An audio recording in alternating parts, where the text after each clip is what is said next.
వ్యవస్థకు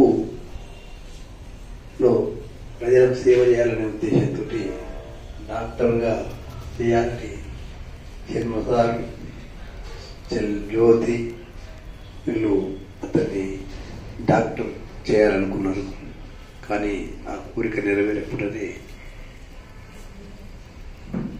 అతను అమరుడయ్యిండు.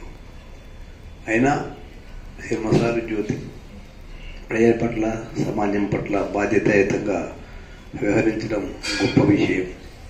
ఇక భవిష్యత్తులో కూడా వాళ్ళు సమాజం పట్ల, ప్రజల పట్ల బాధ్యతాయుతంగా వ్యవహరించాలని, ప్రజల మన్నను పొందాలని ఆకాంక్షిస్తూ వాళ్ళకు నా ప్రగాఢ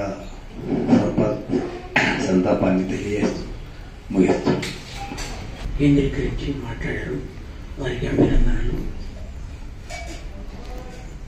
ఇంకెవరైనా మాట్లాడుతున్నారు?